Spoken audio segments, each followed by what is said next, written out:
Do you track your social media usage, Josh? I did until it told me something I didn't want to see, which was that I use it too much. Disinformation versus misinformation. Josh, this is where we talked about 7 things that make disinfo appealing. Yeah, I would challenge anyone listening to take a look at the factors that we just discussed, and then take a recent story, a recent post that seems inflammatory, and just count how many of these factors you can find in that story. And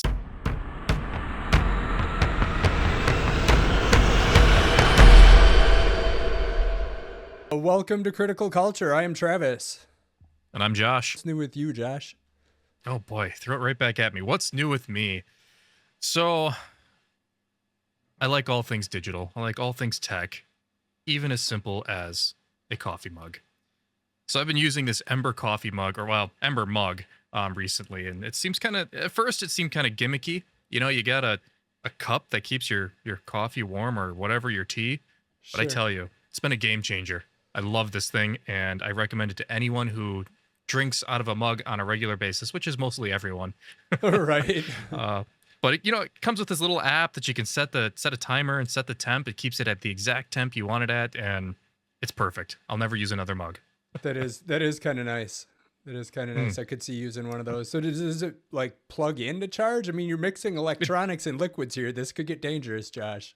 Tell me it's safe. If it's done safely. Yeah. No, yeah, it does plug into charge. It's got a nice little base that is water resistant, and it's got little pogo pins that charge on the bottom of the mug. And as long as you keep it on the base, it'll keep it hot for as long as it's there. If you do want to take it off its base, it's got a little battery in it too that's all sealed up. It'll run for an hour, maybe hour and a half, and keeping it at the perfect temp. And then, of course, after that hour and a half, then cools down like a normal cup of coffee would. But Sure. you can't finish a cup in that time, maybe you shouldn't be drinking coffee. I'm just kidding. Drink iced coffee or something. Yeah, there you go. Drink iced coffee. Do they have an oversized version? I like when I drink coffee, Josh. And I don't want to go back to the coffee pot to get a second cup. I have a big cup of coffee. Big cup. Yeah. Yeah, they got a couple different sizes. And the one I have currently is I think it's a 14 ounce. I have to double check that, but I have a 12 ounce one and a 14 ounce one, and I definitely like the 14 ounce. It's plenty big enough for me. Cool. I like that. So that's what's new with me. What about you? I got the juice, baby. I got the juice. Yeah. Nice. So I bought a Mustang Mach-E. Always wanted an electric car. When I was a kid, I'm like, I'm going to live in the future someday and I'm going to have an electric car, and bam. I've been living it for the last year, but I didn't invest in a charging solution. Okay. So with these cars, you can plug into a regular outlet, like any old outlet that you plug your computer in, but it'll only charge like 3 miles in an hour. Oh, with that type that takes of a while. Yeah. Kaukauna has a hydroelectric dam downtown. So Kaukauna Utilities has like 4 or 5 what they call level 2 chargers within a 10-minute walk for me. So I've been getting by on that. It's free electricity too, which is sweet. Nice. But in the winter and being busy, man, it just didn't really make sense to go down there. So 2 things happened in the last few weeks. I got a level 3 charger adapter. So if I want to go on really long road trips, I can now charge on like the Tesla supercharger networks. Oh, nice. Where you can go from like 15% of your battery to like 85% in less than a half hour. So, that's not bad. Yeah. That's not bad. Definitely doable. And then I also got a level 2 charger installed in my garage. So that was getting an electrician to come in and run like a 50 amp circuit out to my garage. There was already conduit and like a 20 amp circuit out there. So they just had to run some new cable in there. And there was a charge point charging unit they installed on my wall. So it's Wi-Fi. I can schedule when I want to charge. So I always have my car plugged in, but it only charges up between midnight and 5 a.m. Oh, cool. So do you, with the utility there, do you get any special rates doing it off peak? They've got a program where you can get a cheaper rate for your electricity usage between midnight and 5 a.m. When I called them, they suggested I run with it for a while and see what the impact would have been on my bill. They've got like a comparison tool on the website that tells you what your different cost might have been. But it's even beyond the cost aspect of charging at night. I still only have 100 amp service into my house. So Oh if wow. I was charging my car and running all of my burners and my oven and my dryer and my air conditioner at the same time, I would be overdrawing the power to my house. Right, right. Realistically, that's not going to happen, especially if I do it smart and I say I charge my car at night. And Yeah. with this Yeah. this level 2 charger, I'm getting like maybe close to anywhere from 25 to 30 miles per hour Okay. that I'm charging, so it's 10x what I was doing before. And on an average day, like if I go to the office and go to the Y in the same day, I'm still only driving like 40 or 50 miles. Like I can charge that up in an hour or two. Yeah, I was gonna say I don't think you, at least from what I know, where you don't go very far too often, um, Right. during the day anyway. Yep. So that meets your needs is what I'm trying to say. Yeah. Yep. So Cool. I'm definitely loving the charging capabilities and having an electric car. It's good stuff. That's awesome. Well, that's one of my dream items here. When my truck finally is worn out, I may look down the electric truck path. I've seen some pretty cool ones out there, but if that charger, I mean, that's not bad. That's not bad at all. Yeah, Makes it worth it. it was affordable too. I got it from Lowe's. It's a hardwired one, so it was a little cheaper. It was like $550. And I Oh, can get yeah. a $400 rebate for it, which this reminds me, I have not filled out the rebate form yet. I am losing $400 if I don't do paperwork. So Got to get on that. maybe we should cancel this whole podcast right here so I can fill out that form. Hit the pause. Yeah. Can you carry the show for 10, 15 minutes so I can earn $400? Right. We'll talk about stuff. I don't know what. Right. Something. Right. Find that AI me to fill in the meantime. There we go. Yeah. Cool. Yep. So shall we get at it? What are we talking about today, Josh? Well, it's everybody's favorite topic, social media. Basically, today, what we want to talk about is how social media and all of the different versions and variants of social media, how it impacts society and how it impacts all of its users. So basically, social media's dominance and the people that use it, the demographics of the people that use it. Yeah. And So it gets and we both love it. Like, just the disclaimer. Yeah. Like, I love social absolutely. media. It's done so many good things. It is going to be a net positive force in the long run. But I'm going through the book Nexus right now. And it's fantastic. It's about information age or information networks from like the dawn of society up to artificial intelligence. And who is it? Yuval Noah Harari is the author. Huge fan. Yuval, if you ever hear this, huge fan. Thank you very much. But in it, one of the things he talks about is how when the printing press was developed, like historically we look back and like, oh, the printing press, and now everyone could have books and everything was great. But after the printing press was invented, there was a couple hundred years of more bad stuff being propagated through printed books than good stuff. It was a tool that was used for manipulating society. And one of the most common examples he talks about is this book that really it spread a bunch of disinformation that really blamed a lot of society's problems on witches. And thus came the witch hunts and all the witch hunts. the terror and horror that resulted from that. And it took a while for that to kind of calm down and the good side of it to come out. And hopefully it will be quicker to turn to good with social media, but some of that's on us. So that's on us, and that's on our on the platforms that we use and choose to support. Yep. So, but we're not really talking about today. A lot of the focus in terms of psychology and social media is on like the net negatives to individuals, like anxiety and depression and and that sort of thing. But we're not really spending much time on that, right? Like, where are we going to start? Well, where we're going to start is on. So we'll start by kind of discussing how much social media is actually used. And I'll give you a little teaser here. It's a lot. Of course, that's a no-brainer, right? Everyone knows Have you social been media checking is my used, phone, but- Josh? Have you been Right? checking my phone? I don't know. Maybe Elon Musk might be. no, Watch out. no co-host shaming Oh. here. Right. So, I mean, some recent statistics show that over half of the world's population, roughly 4.26 billion people, use social media platforms. Wow. And it affects the younger generations even more. Almost 75% of the world's population over 13 are using social media. Now, that's an interesting statistic because, at least in the US, you have to be 13 to create an account for social media accounts. So that may even be more with the younger ones that are pretending to be 13 as they create these accounts. Right. And I'm assuming this is a very broad definition of social media. Like, a lot of people miss the point that YouTube is social media, and that's something kids are using when they're very young, right? And you know, that's a good point, Travis, because YouTube is one of, if not, it's one of the top 2 most used platforms. You know, right up there with Facebook. So it is, like you said, the younger versions of YouTube, or younger children using YouTube as, you know, the joke going in our generation here is that YouTube is our babysitter, right? Yep.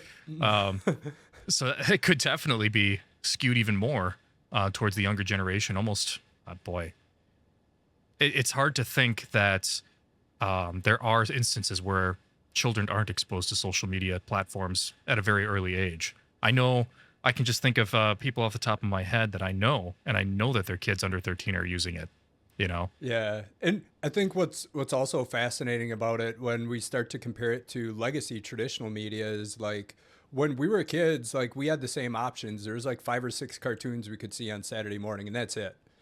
But now everyone goes to YouTube and social media, and they're in their own world. They see their own slice of life, and they don't see a ton of stuff because there's just so much content. And this could be another whole topic of discussion, but the programs that you and I saw when we were younger were regulated by FCC. Yep. Is that right? FCC. So there's certainly certain content and topics that could be covered, appropriately covered, whereas YouTube and all these other social media platforms don't have to abide by these laws. So we're allowing our younger generation, if unguided or unmonitored, to potentially be exposed to material that's not factual, inaccurate, or just plain not appropriate for a younger audience. Right. So again, that's a tangent, but yeah, and that's good and bad. That's good and bad, right? Because you want new voices and stuff to come about. You can't regulate everything. True. You know, true, but we also don't want our children to be exposed to violent material, even if it's cartoonified, you know, right? Potentially, you know, I guess that's, you know, on every parent's decision, of course, but generally speaking, most people would agree with that, I would think. Right. Even though there's the imperative as a parent to teach your kids to deal with a less sanitized information environment, you still want to be fighting a winnable battle and having tools from the platforms to help you do that. If it's not restricting what content they have on their platforms, it's tools to help people when their children are more vulnerable. Even as adults, we're vulnerable to manipulation, which we're going to get into more. And there's another whole topic we could talk about, Travis, is parenting in the 21st century. Oh, yeah. How you need a CS degree to be able to appropriately monitor your children's device usage. Right. So far we're like, everyone's using it. Yeah. That's what we're realizing, is everyone's using it. Everyone's using They're it. using a lot. It's not just me. I'm not the only one that's got a problem. It's with not time you, on Travis. social I mean, media. you're not holding Facebook up by yourself. No. That's good. I think I might actually be below average if it's 2 hours and 27 minutes. I use an app. Do you track your social media usage, Josh? I did, until it told me something I didn't want to see, which was that I use it too much. Yeah, I use Stay Free is an app Okay. I've been using, and it's an app on my phone, and it's also like in a browser, and it can correlate your stuff, and it tells you, it has websites and apps categorized, and tells you how much time you're spending on social media. And I used to be above that 2 hours and 27 minutes, and I'm below it now. Well, so that kind of leads us into our next topic of discussion, right? So the time spent on these apps, you know, averages 2 hours, 27 minutes, but these apps are designed to keep you there. They're designed to push all the buttons in your brain to make you want to continue to use those apps. And it's manipulative. Yeah. In one way, right? So you got the app design that's manipulative. We're not even talking about content yet, but the app design itself, one of the most common used methods is the infinite scroll, right? Yes. So as you're scrolling through there, if there's no end, your brain wants to see an end. So you just continue to scroll, and next thing you know, 4 hours went by and you haven't gotten anywhere because you've watched hundreds of videos and spent all that time in that app. Right. Right. And you know, and that's maybe not the discussion of what we want to talk about today, but it leads into the allure of these as a manipulation tool to malicious actors. Right. Right. Yeah, there's layers to it too, right? Like your first point is about these deceptive patterns, Right. and dark patterns, like the never-ending scroll. And I think another one, like when I think about what the internet used to be like before social media, was everything was very intentional. Like maybe you were going to a site to see news about something specific, and you're like, I'm going to go to Slashdot. I'm going to go to this news site, or I'm going to go to Google and I'm going to search things. And it was all about what your intention was. Now with social media, it's like you get in there and you're presented with the feed, and it's giving you something that it knows is going to hook you or reward you for showing up right away. And you lose some of that intentionality. And I liken it to like that whole concept of when you walk through a door, your mind is in a new space, and often you forget why you went in the room. You're like, why am I in the kitchen? I wanted to do something in the kitchen. Why am I in the kitchen? And you look around, and what grabs your eye is often, and you're looking around for something that's going to give you a clue. And I think in some ways I have the same thing when I look at my phone, and then I'm now trained to, I'm going to open up Facebook because this is what I do. When I look at my phone and I've got a minute to chill out, and then maybe I've even intended, hey, I've got a date this weekend. I want to find a show, so I'm going to go to events in Facebook, and I'm going to do something there. But as soon as I open it up, bam, I just walked through a door. I'm in a new room, and there's something in front of me that like a political triggering post, and now I completely forgot what I'm there for. Now I respond to this, and now I got to keep scrolling because I want to find something that makes me happy. And it, some of that is designed intentionally, like the infinite scroll. Some of it is just human nature.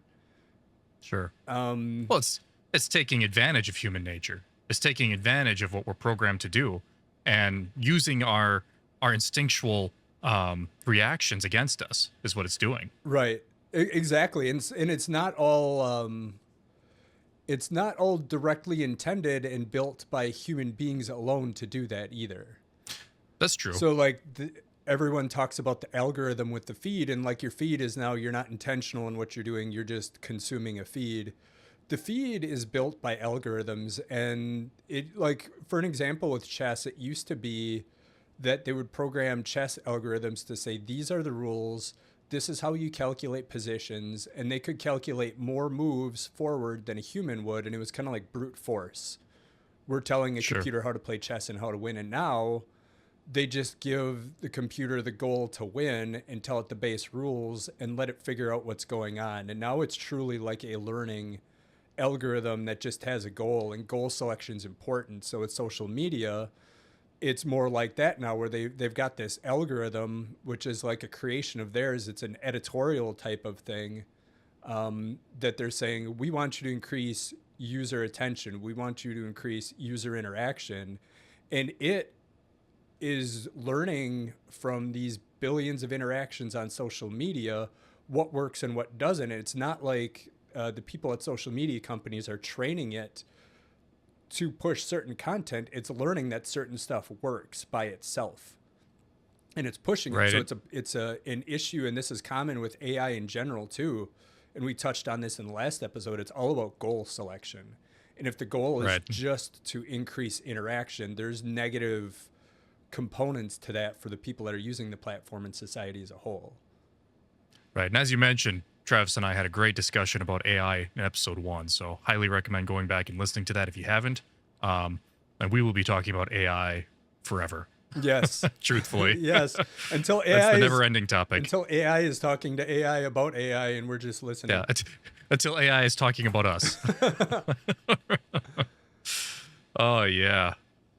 So yeah, so I mean, along those lines, I give you a little anecdote about my recent experience. I'd been a TikTok holdout for the longest time, but some of the things that you and I are doing, Travis, kind of led me like, you know what, I gotta create an account.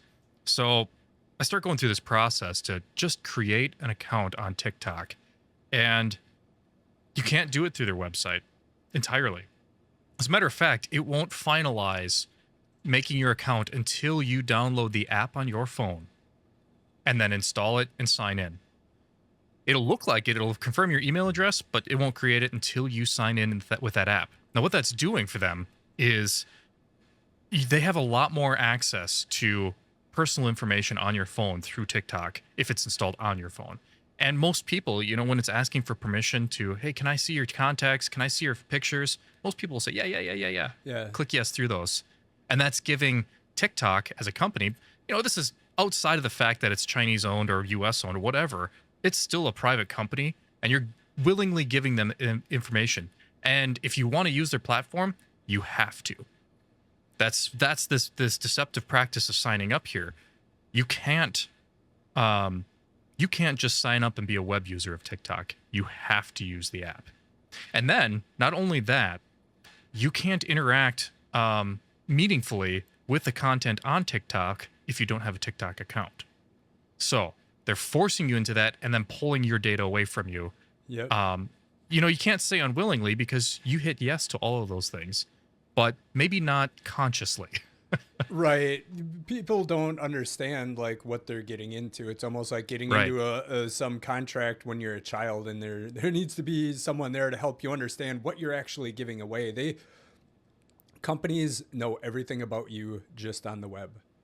It's amazing. They can target ads to specific IP addresses because they know exactly who lives there. I was talking to someone during the last political campaign who told me about some of that stuff, and even I was shocked, like just how targeted they could get with it. But now, to your point, on your phone, it's not just your identity, but it's also your location, your contacts, access to your camera, access to your microphone. Like, Right. it's really quite expansive, and all of this information we give away for the ability to share a video about a viral dance that we did. Right. And you know, when you give away your or open up your contacts book to the app, you think, well, that's pretty benign. But really, it's giving your home address, it's giving your contacts addresses potentially, and it's building a data structure or a network of how users are interconnected with each other. I mean, these applications know so much about us that we don't fully realize. They know who we like, who we interact with, the content we talk about, and then that information doesn't just stay with that company; it's sold.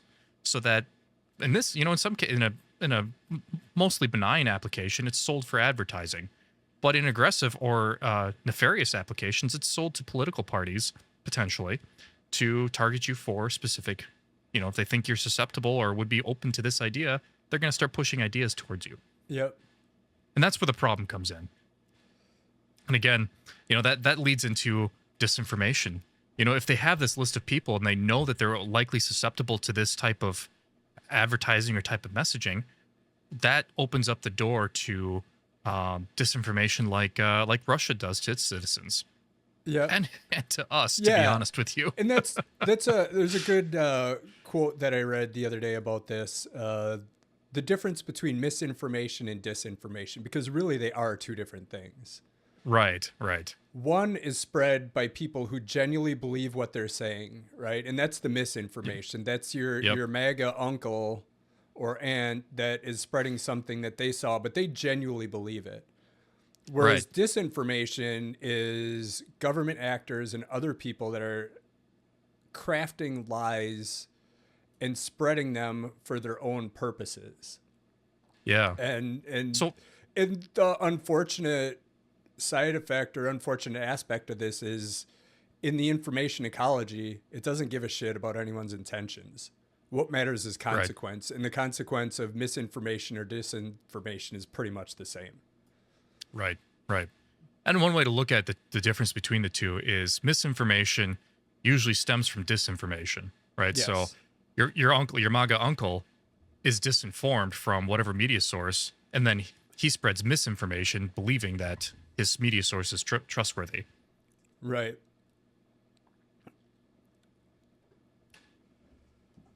Wonderful. Love All it. these things you got to watch out for, right?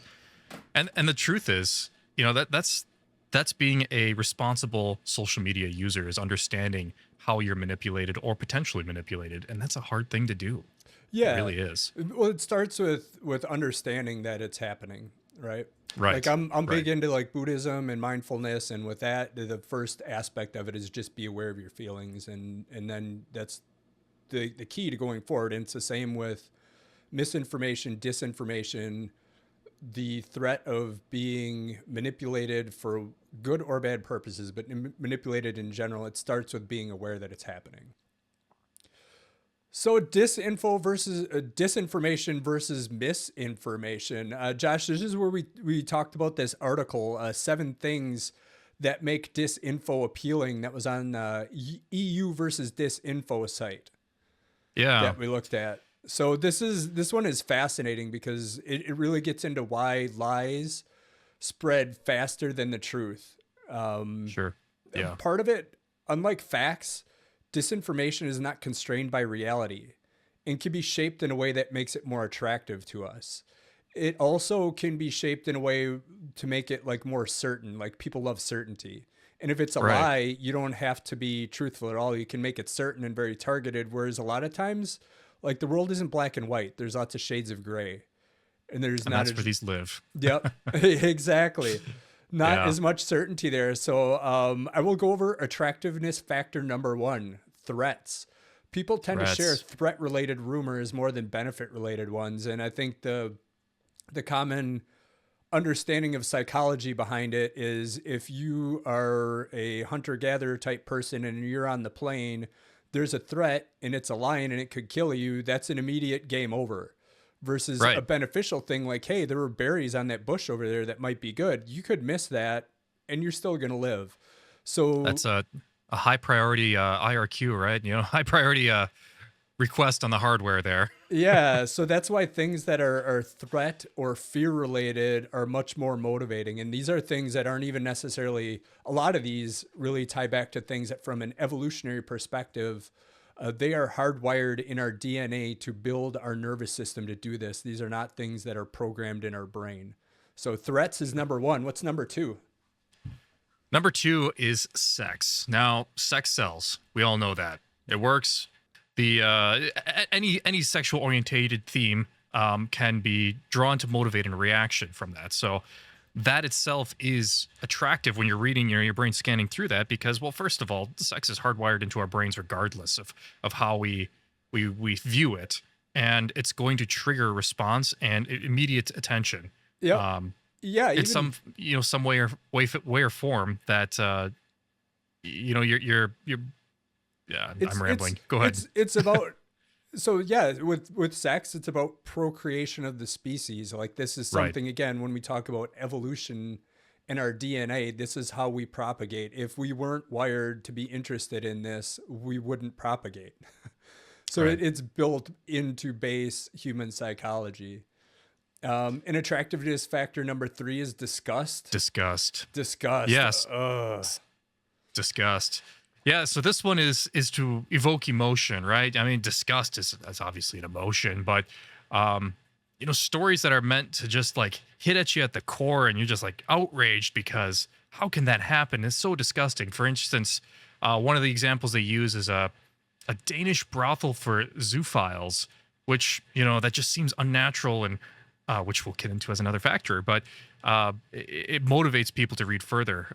An example locally here was that there was rumors going around that one of the local school districts was putting litter boxes out for the furries in the schools. And I can tell you with certainty that never happened. Right. But it spread like wildfire because people it were disgusted by it. It did, and I think when we go through these 7 factors, there's a lot of mixing and matching and blurring Yeah. the lines. And when you can combine multiple factors in a story, then it gets really sticky. They're not like individual tactics. They're used by themselves. So the next attractiveness factor is counter intuition. And everybody like wants to feel clever. They want to, oh, I know something other people don't. This makes me smart. And I think that's part of where this comes in with counter intuitive content. Like, oh, wow, this is completely what people there. This is not what people think normally. It's just new and it's novel, and we're also attracted to new and novel things. In part, I think, because this could be a threat, this could be beneficial. I need to understand what this is. So now I'm going to pay more attention to it, and I need to understand what's going on here. Yeah, and this plays in. I mean, conspiracy theories can definitely use a this factor as a part of their larger factor. For instance, there were pro-Kremlin disinformation campaigns that blamed both aliens and satanic rituals for the Notre Dame fire a few years back. It could happen. And, right. And, of course it could. So that's that. It's like, that just doesn't make sense. It's counterintuitive, right? That aliens are, but it's engaging. It makes you want to read. Like, how could they possibly come to that conclusion? Yeah, and it pulls you in, right? It does. And again, kind of along the same lines here. Number 5 is unnaturalness. So now we're also getting back to disgust. Things that are unnatural often trigger disgust. And then if it's like sex with animals, now you're triggering that's unnatural, it's disgusting, and it's sex, and oh my God, Pizzagate. or pedophilia. Like you combine a bunch of these things and you've got pure gold. If someone's already predisposed to hate liberals and now they hear this story that's counterintuitive, like liberals are actually really awful, unnatural sex fiends that do bad things, it's a really sticky story. And that also combines 6 and 7, gossip and celebrities. It's gossip. They can't prove it. It's about people, and it's about celebrities because our politicians are celebrities. Right. Yeah, and this is an easy target for misinformation, right? Because it's so easy to create a story about a high profile person and doing something completely disgusting. No, again, here we're going back to that theme that most of these disinformation tactics are combination. So it's not just the celebrity themselves, it's the celebrity and some other component, disgust or counterintuition or unnatural. It's all part of it. Yeah. And they all tie together. Yeah, people love gossip. They love to know what's going on about other people because gossip is also usually stuff you wouldn't talk about or they wouldn't talk about, right? It's gossip. Right. And you pull a celebrity in and you're going to get a lot of people that have like existing beliefs about that person, and there can be a counterintuitive piece to it too. Like, oh, this person does a lot of good work and seems to be a really good person, but what about this salacious story about how awful they really are? So now you get in the counterintuitive and you tie it into some sex myth or something unnatural like that, and you've got like a gold mine of like this disinformation candy shell to put whatever belief you want in it, and it's going to spread like wildfire. Where the truth is like, it's not as straightforward, and there's some gray area, and that's just not going to go. So yeah, I would challenge anyone listening to take a look at some recent event that you got. We'll link to this EU versus Disinfo website.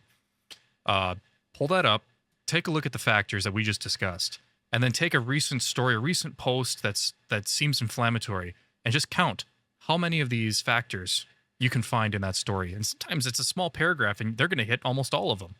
So just to show you how pervasive and how effective these are, you're going to find it really easy. I promise. Yes. That is absolutely it. And when you see those, that should be like a warning flag. Like, what am I really reading here? That's a great point, Josh. Yep. Yeah. So cool. Well, I think that is it for this time. So today we covered social media, its dominance and demographics, and a little bit about individual manipulation. Next time we're going to expand on the topic. We'll probably come back to these factors that make disinformation appealing and talk about how it happens at the societal level. not at the individual level. The individual level is off in the start. That's a lever that's used to move society in general. So until next time. Thanks for listening. Yep.